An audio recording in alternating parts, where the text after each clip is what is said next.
Hello everyone, welcome to a online solution. मैं हूं अशफाक। कैसे आप लोग? तो आज आपके सामने फिर से हाजिर हूं लेकर सब्जेक्टिव क्वेश्चन सोशल साइंस का, जिसका नाम सुनकर पता नहीं बहुत लोग का फीवर आ जाता है, बिकॉज सिलेबस ही इस चैप्टर कुछ ऐसा झोल झाल टाइप का है।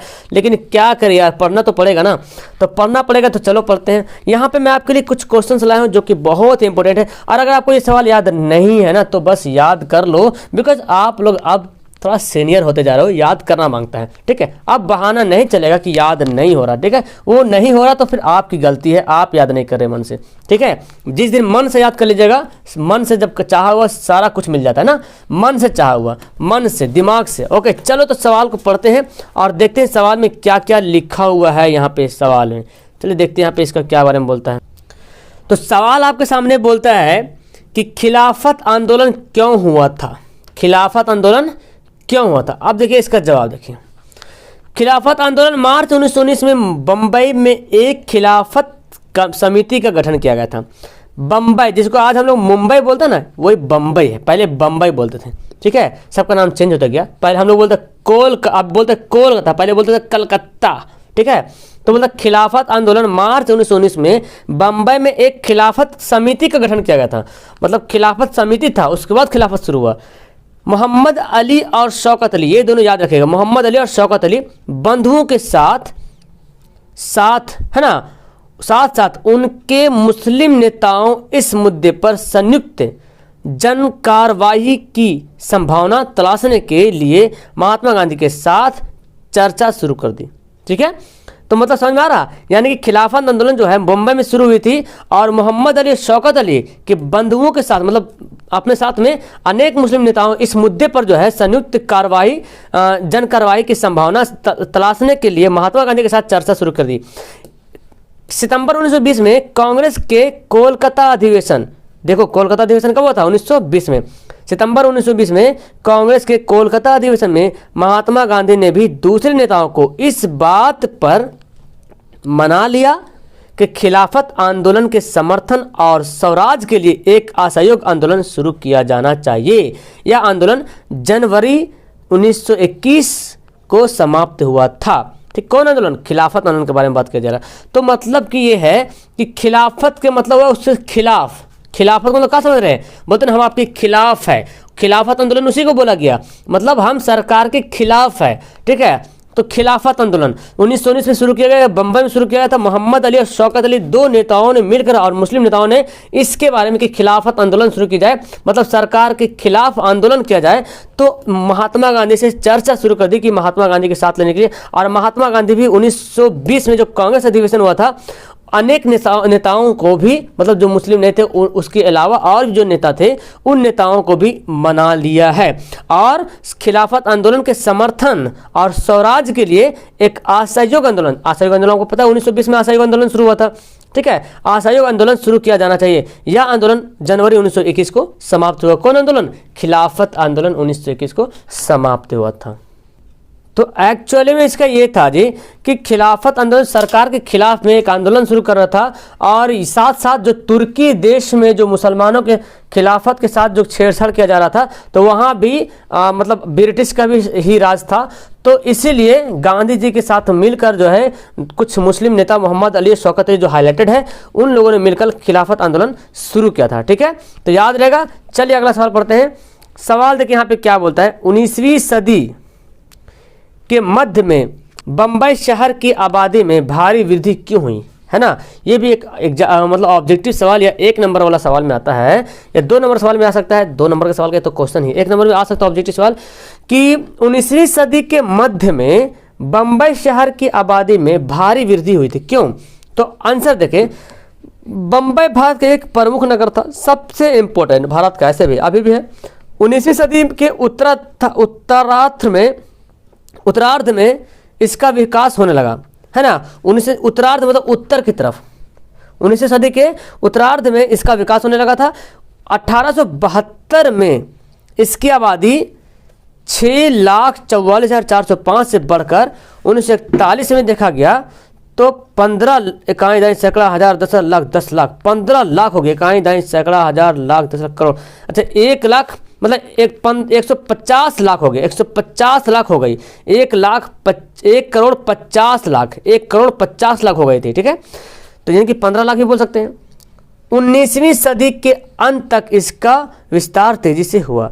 तो कहने का मतलब ये हो रहा कि वृद्धि, जाहिर सी बात है मुंबई की आबादी में भारी वृद्धि क्यों आई, तो सिंपल सी बात है कि 19वीं सदी में उत्तरार्ध में इसका विकास काफ़ी हुआ। मुंबई का क्या हुआ, विकास जो है काफ़ी हुआ मुंबई का 19वीं सदी में। तो जब विकास ज़्यादा हुआ तो 1872 में जो आबादी इतनी थी उसके बाद इतनी हो गई। तो कारण ये था विकास ज़्यादा हुआ इसलिए आबादी भी ज़्यादा बढ़ गई, ठीक है। चलिए अगला सवाल पढ़ते हैं। पूंजीवाद क्या है, इसके बारे में जानते हैं। पूंजीवाद है क्या? पूंजी मतलब समझते हैं ना, पूंजी, मेरा पूंजी कम है, सुनते हैं ना।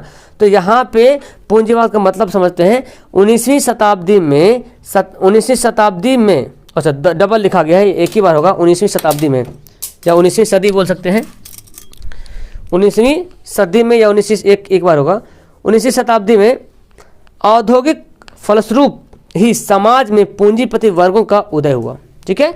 औद्योगिक फलस्वरूप, औद्योगिक कारण ही समाज में पूंजीपति वर्ग मतलब समझ जिसके पास धन दौलत ज़्यादा रहता है ना उसको बोलते पूंजीपति वर्ग उदय हुआ। पूंजीवाद शासन व्यवस्था में संपूर्ण शासन की कमान पूंजीपतियों के हाथों में होता था। तो पूंजीवाद अगर जो शासन हो रहा था तो पूंजीवाद शासन जो है पूंजीपति वर्ग के हाथ में ही होता था और इसका लाभ पूंजीपति वर्ग अपने लिए एवं अपने सहयोगियों के लिए करता था। तो पूंजीवाद का मतलब हुआ कि पूंजी का फायदा उठाना, यानी कि जिसके पास पैसा है ना, बोलते हैं पैसा बोलता है, जिसके पास पैसा है ना या ज़्यादा पूंजी है तो फायदा उठाना। तो जो पूंजी वाले व्यक्ति थे, जो पूंजीवादी थे, जो पूंजीपति थे, तो पूंजीवाद शासन व्यवस्था में संपूर्ण शासन जो होता था पूंजीपतियों का ही होता था, पूंजीपतियों के हाथ में होता था। और उसका क्या करता था वो जो हमेशा इसका जो लाभ उठाता था सिर्फ पूंजी वर्गों के लिए और अपने सहयोग के लिए, बाकी जनता कहाँ गई कोई ख्याल नहीं है, ठीक है। तो पूंजीवाद में ये होता है, जैसे आप पढ़े जातिवाद है ना, पढ़े होंगे, नाजीवाद पढ़े होंगे, पूंजीवाद पढ़े होंगे, समाजवाद पढ़ेंगे, राष्ट्रवाद। तो इस तरह के सवाल आपको याद होने चाहिए। अब मैं बहुत बार बता चुका हूँ समाज, राष्ट्रवाद क्या है, जातिवाद क्या है, पूंजीवाद है। पूंजी से मतलब पूंजी वाला, पूंजी की बात की जाए यहाँ पे। चलिए तो यहाँ पे 3 सवाल हो गया। आप देखते हैं एक सवाल और बच रहा। हाँ जी है सवाल यहाँ पे। यहाँ देखिए सवाल है वर्नाक्यूलर प्रेस एक्ट। उसके बाद मैं आपको दूंगा 3 क्वेश्चन होमवर्क में दूंगा, ठीक है। वर्नाक्यूलर प्रेस एक्ट पारित करने का मुख्य उद्देश्य क्या था? चलिए वर्नाक्यूलर प्रेस एक्ट, तो देखिए 1857 के विद्रोह के बाद देशी भाषा में प्रकाशित समाचार पत्रों ने सरकारी नीतियों की आलोचना करनी आरंभ करी। मतलब 1857 के जो विद्रोह के बाद, जब भारत में 1857 के जो विद्रोह हुआ था तो जो देशी भाषा में प्रकाशित होते थे समाचार पत्र, यानी कि देशी भाषा में प्रकाशित समाचार पत्रों ने सरकारी नीतियों की आलोचना करना शुरू कर दी। मतलब कि जो इंग्लैंड का जो शासक था, जो अंग्रेज लोग भारत पे मतलब शासन कर रहे थे, तो 1857 का जो विद्रोह हुआ उसके बाद हिंदुस्तान का जो न्यूज़पेपर निकलता था देशी भाषा में, मतलब हिंदी में, मराठी में, मतलब जहाँ जहाँ स्टेट है उस स्टेट के हिसाब से उस भाषा में अंग्रेजों के शासन की, सरकार की नीतियों की आलोचना करनी शुरू कर दी। इसे रोकने तथा देशी समाचार पत्रों पर अंकुश लगाने के लिए वायसराय लिटन, है ना, वायसराय कौन था? लिटन ने 1878 में वर्नाक्यूलर प्रेस एक्ट पारित कर दिया, ठीक है। तो वर्नाक्यूलर प्रेस एक्ट पारित करने का मतलब ये है लिटन इस एक्ट का तीव्र विरोध किया। इससे राष्ट्रवादी भावना बलवती हो गई। तो यहाँ पे वृद्धि होना चाहिए था, सेंटेंस तो सेट नहीं कर रहे हैं, यहाँ पे कुछ और होता लिखा गया है। समझिए इस बात को कि वर्नाक्यूलर प्रेस एक्ट का उद्देश्य क्या था। तो वर्नाक्यूलर प्रेस एक्ट का उद्देश्य था जो भारत में अंग्रेजों के द्वारा यानी कि अंग्रेजी जो शासन किया करते थे उनके खिलाफ जो है, उनके विरोध में भारत के जो भारतीय भाषा में यानी कि हिंदी या जो भी भाषा में, ठीक है, उस भाषा में न्यूज़पेपर में जो है सरकार की आलोचना करने लगे कि सरकार सही काम नहीं कर रही, सरकार हमें लूट रही। मतलब देश अपने भारतवासियों में राष्ट्रवाद की भावना जगाने की कोशिश करने लगे थे भारतवासियों ने मिलकर। तो जब अंग्रेजों को पता चला अरे बाप रे ये क्या करा, अच्छा बोलेगे सर अंग्रेजों को कैसे पता चला? सर बिकॉज अंग्रेजी लोग तो इंग्लिश पढ़ता है तो हिंदिया में कैसे पता चल गया? तो देखो कुछ होता ना कि अपने घर के आग लगाने वाला बहुत लोग होता है। ठीक है, अपने घर में चोर फंसा होता है। बात यहाँ ये है। तो भारत में बहुत सारे ऐसे भी लोग थे जो अंग्रेज के गुलाम थे और उसके तलवे चाटने वाले थे, तो वो हिंदी बताते थे। और अंग्रेज लोग भी हिंदी, मतलब हिंदी ट्रांसलेटर को रखते थे कि वो लोग हिंदी बोलेगा तो उसको इंग्लिश में ट्रांसलेट करो यार, कैसे क्या होगा, समझे कैसे, ठीक है। तो बात यहाँ ये था। तो जब उसको पता चले रे यार ये मेरे साथ तो ऐसे खिलाफ हो रहा, तो वायसराय कौन था, लॉर्ड लिटन। कौन था, लिटन भी याद रखेंगे। 1878 में वर्नाक्यूलर प्रेस एक्ट लगा दिया था कि इस तरह का शब्द, इस तरह का कोई जो है भाषा जो है, इस तरह का कोई जो है खिलाफ, सरकार के खिलाफ कोई भी समाचार पत्र नहीं छापेगा, ठीक है। लिटन इस एक्ट का तीव्र विरोध किया ऐसे राष्ट्रवादी, लेकिन एक काम तो हुआ जी। जैसे ही सरकार ने इसको बंद करा दिया भाषा को छापने के लिए, गलत खबर छापने के लिए, तो एक बात तो पैदा हुआ कि लोगों में, जो भारतीय लोग थे उनमें राष्ट्रवादी की भावना जग गई। मतलब और जिद्दी, हाँ हम लेंगे, हम लेके रहेंगे आज़ाद, एकदम लेके रहेंगे, ऐसे भावना जग गई लोगों में। तो और विरोध हो गया। अब 1857 से तो शुरू हो गया था ना भारत की आज़ादी की मांग, लोगों में राष्ट्रवादी भावना 1857 से शुरू हो गई थी, ठीक है। और लास्ट में 1947 में, मतलब एक बोले तो कितना, 110 साल, बाप रे, 110 साल के बाद आज़ादी मिली। तो समझ में आ गया। अब तो आपको रटने की जरूरत नहीं पड़ेगा, सिंपल सी बात है। वर्नाक्युलर प्रेस, प्रेस में होता पत्रिका, प्रेस मतलब क्या होता, समाचार पत्र, जो समझ लो इसी तरह से, ठीक है। तो पारित करने का बस आपको कुछ याद रखना, कि लॉर्ड लिटन याद रखना 1878 में किया था बस, बाकी सारी बातें तो आप मन से भी लिख दीजिएगा। अब ये 3 सवाल है होमवर्क के लिए आपको। निम्नलिखित में खरीफ फसल कौन है, ठीक है, आपको कमेंट में जवाब कर देना है। साख का अर्थ क्या होता है, कार्बन मोनोऑक्साइड, ऋण लौटाने की क्षमता, ए और बी। ये शायद कुछ और ऑप्शन लिखा गया है, ठीक है। तो अब लेकिन इसमें से एक ऑप्शन है जो सही है, देख लीजिएगा, ठीक है।